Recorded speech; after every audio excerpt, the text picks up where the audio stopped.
My name is Emily, and I'm 33 years old. I have a family of three. My husband, Bob, who is the same age as me, and our 3-year-old daughter, Jessica. Bob's family runs a tutoring school. His parents were teachers in the past, and Bob himself holds a teaching license. I can hardly believe I married into such a wealthy and intelligent family. Initially, my parents and friends were worried about me, but their concerns were unnecessary. Bob's family warmly welcomed me and accepted me as I am. My mother-in-law, Mary, who has 3 sons, was especially happy to have a daughter in the family. Although I was nervous at first, my energetic and cheerful nature is my strength. I decided to be myself and built a good relationship with them. I hold a second-class landscaping construction management engineer certificate, working on greening projects in parks and commercial facilities. I studied hard to earn this national certification, and even after going out to the field, it was a test of physical strength. The job is demanding, but I always take care of my health and am proud of my strength as a woman. Bob, now teaching at the family's tutoring school, used to be an elementary school teacher. We first met when I visited his school for a greening project meeting. After giving birth, I took maternity leave and just returned to work last year. With my daughter still young, I prioritize family now, but sometimes I can't make it in time to pick her up. In those times, Mary helps and Bob picks her up if he can. I am grateful for their support in balancing my career and family life. However, there is one person in my married life who troubles me, my sister-in-law, Lisa. She is Bob's brother's wife. Bob is the second of 3 brothers, with the youngest being single. The eldest son, Jacob, is married to Lisa, who is mainly a housewife but also helps with the tutoring school's accounting and administration. She seems to plan on sending her 5-year-old son to a private elementary school. From the first meeting at my in-laws' house, I knew she had different values and ways of thinking from mine. Petite, always well-dressed and smiling. I initially thought she was lovely, but she turned out to be two-faced. One time, while helping in the kitchen, she changed her demeanor when Mary left. "Can't you do something about your dress?" she snapped, her voice and demeanor so different from her usual self. "You're always wearing scruffy, dirty-looking clothes. Don't you see you're the odd one out here? It's embarrassing for me." "Well, I need to move easily. My daughter is still small, and I have to chase her," I replied. "I have a child too, you know." She sighed dramatically, about to say more but reverted to her usual self when Mary returned. "What were you two chatting about so animatedly?" Mary asked. "Oh, just some parenting talk," Lisa said, her voice instantly changing. Amazing how she switches personalities like a sensor that changes her demeanor when Mary appears, I thought. "Really?" Mary asked, looking at me.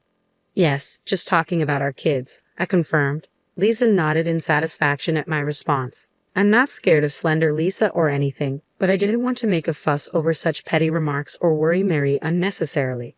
Some of my friends struggle with mother-in-law issues. It's commonly heard that mothers-in-law can be a source of stress. Compared to that, I'm lucky to have a kind mother-in-law who supports my work. I thought I could handle Lisa's snide comments, but she continued to belittle me whenever we met. Once, while traveling for work, I ran into her chatting with 2 or 3 other moms. We made eye contact, and it would have been strange to ignore her. "Hello, Lisa," I said with a smile. "Oh, hi there," she replied. I was in a hurry, so we only exchanged greetings, but later that night, she called my home. "What were you thinking?" she exploded as soon as she realized it was me on the phone, without even a greeting. "What are you talking about?" "About this afternoon. Don't approach me looking like that. How can you walk around in those work clothes? Unbelievable. We all saw you. It's normal to dress nicely even without a special occasion. All those moms are preparing their kids for private school admissions. You're from a different world." It was so embarrassing, she ranted on. "Well, I was working, so those were actually my work clothes. That doesn't matter.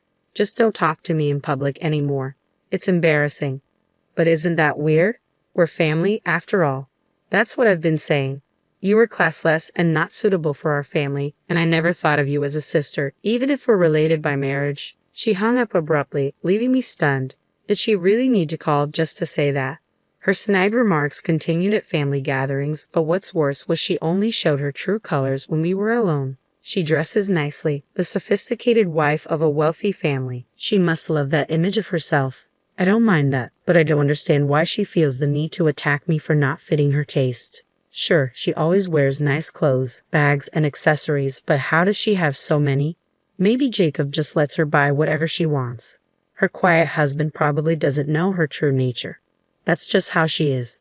I hadn't told Jacob or Mary, but I'd been feeling stressed out, so I informed Bob. Oh, she doesn't seem like that type, he said, initially taking it lightly. But a few days later, Mary called. She was organizing a family dinner that weekend, informing us about the restaurant and time. Though we all lived about 30 minutes away by car or train, she usually didn't interfere in her sons' lives. However, she requested that all families gather for my father-in-law's birthday and Christmas.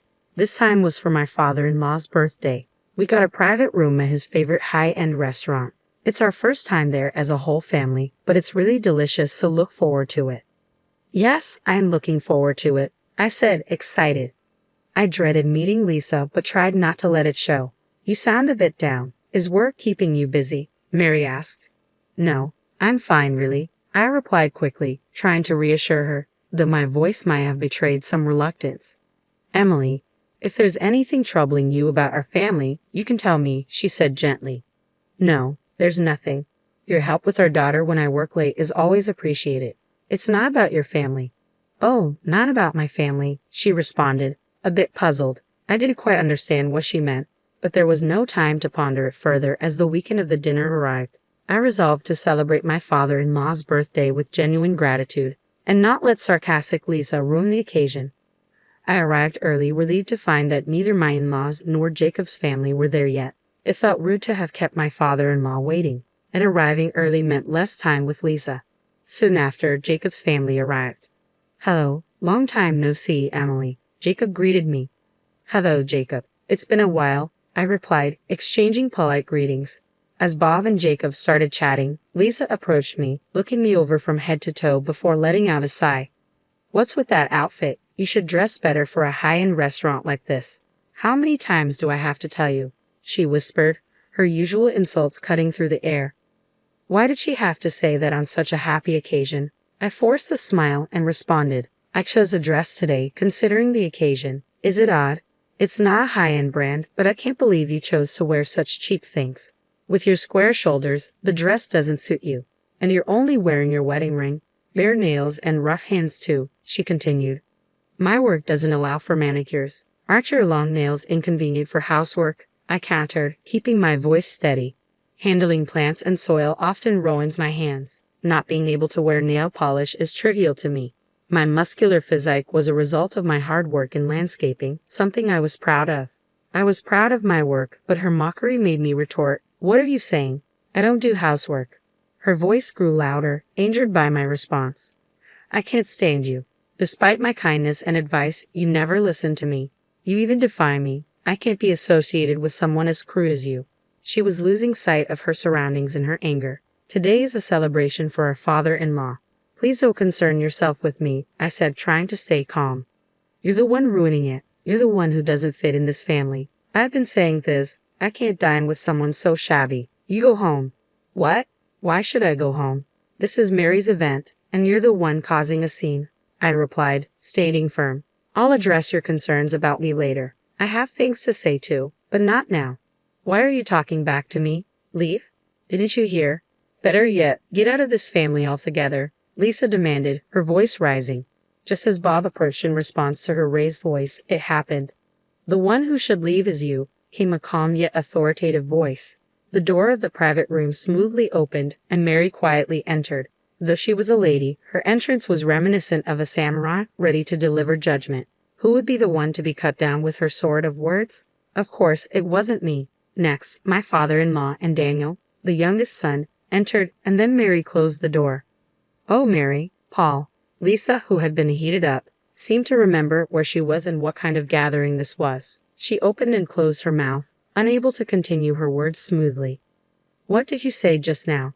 Anyway, everyone please sit down, Mary said in a calm voice, but with an undeniable force that everyone obeyed. The unspoken lines of one mocking someone's job, plenty of indecent sarcasm, and the ugly daughter-in-law of this world replayed in my mind, capturing the atmosphere.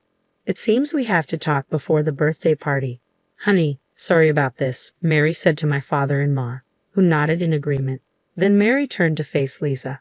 So, Lisa, what were you saying to Emily? Even my mother-in-law, who is usually as gentle as the Virgin Mary, showed a surprising edge when needed. Lisa stammered, "No, I was just saying I'm looking forward to today's meal. I must have bad ears lately. I thought I heard get out." "No, that was just. We had a little argument. It was a joke. I didn't mean get out." Lisa tried to control her emotions, forcing a smile as usual. "An argument? What was the reason? It seemed like you were the one doing all the talking. Since when have you been bullying Emily?" Mary's eyes bore into Lisa, making it clear she had heard everything from the corridor. "Bullying? No, I was just advising her on manners and clothing as a senior daughter-in-law of this family. It didn't seem like advice. After all, everyone is free to wear what they want as long as it's not disrespectful. Emily wasn't dressed oddly at all, but wearing non-branded clothes to such a fancy restaurant and her makeup and accessories being so plain." Lisa trailed off, clearly flustered. Mary sighed. "Lisa, we don't judge people based on their clothes or accessories. We judge them by their character. And I think Emily's character speaks volumes more than any brand name could." The room fell silent, and the weight of Mary's words lingered. "I thought it'd be embarrassing for you, Mary and Paul." "Enough already," Lisa retorted.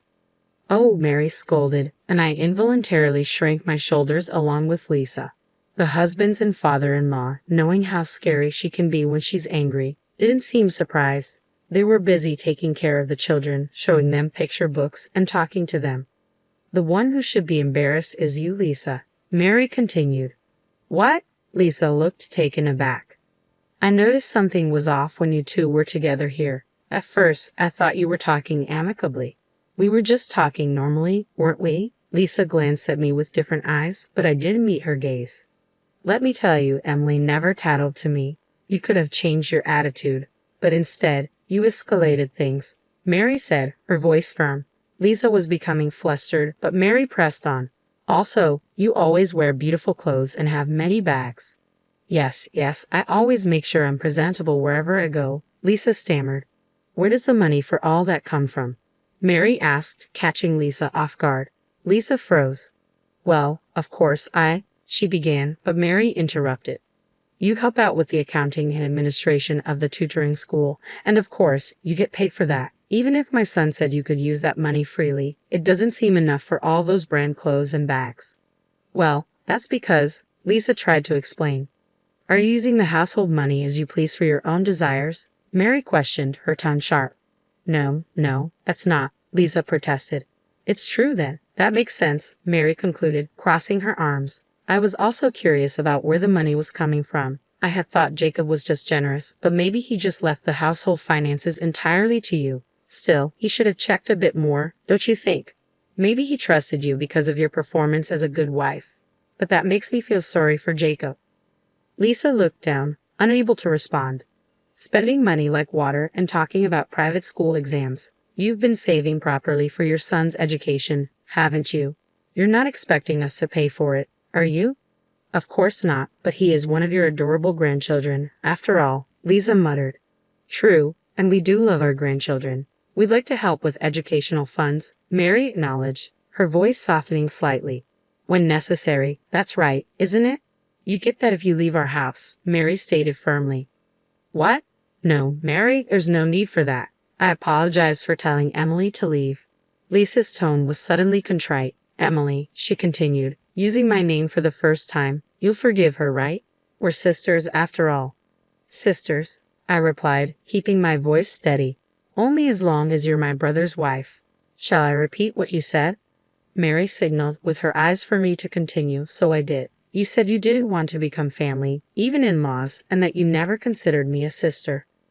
Lisa made a strange noise, taken aback by my words. "It's not just a matter of the household finances," Mary interjected.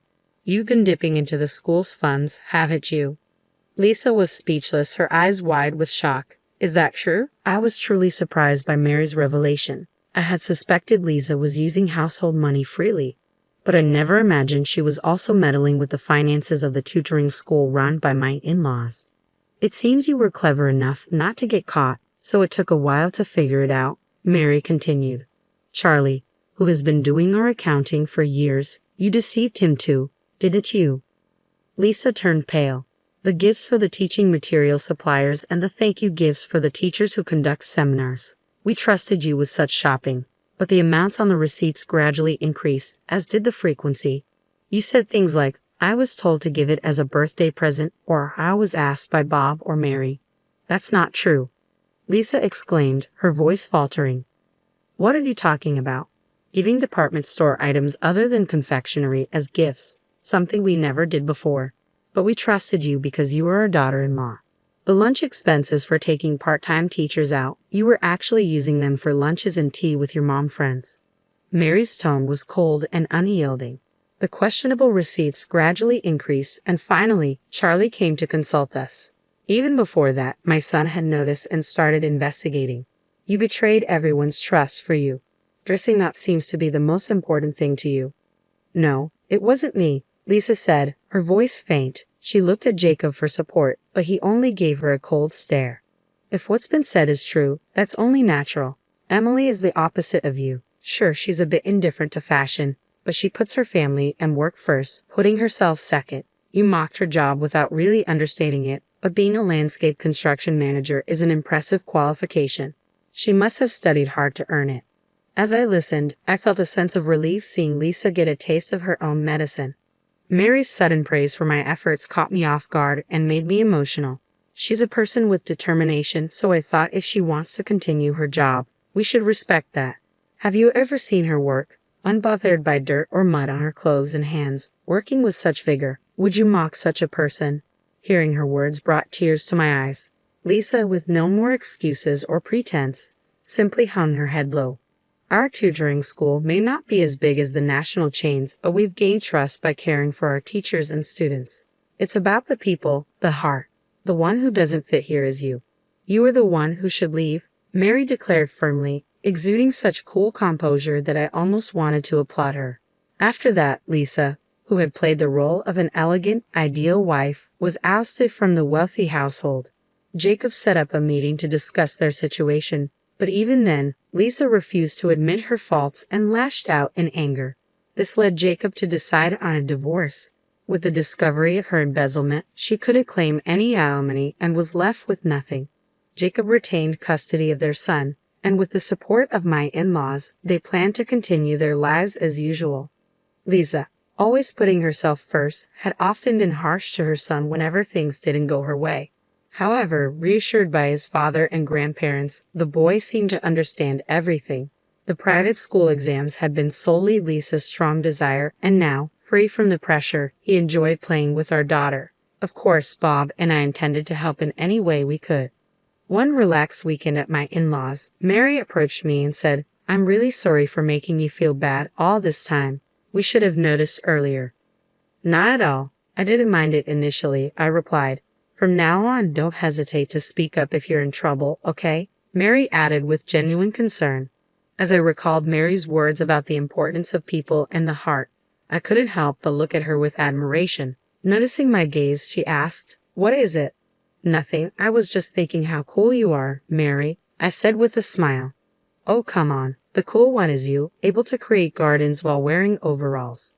Maybe next time you could work on our garden. I want to replant the flower beds," Mary suggested. "Absolutely. Let me know anytime, even if it's not a job," I agreed. "You should charge her properly, you know. Mom can be demanding." Bob chimed in playfully, and we all laughed together. Cherishing people, cherishing hearts. I knew I would remember to do just that, to keep laughing and living happily with my precious family.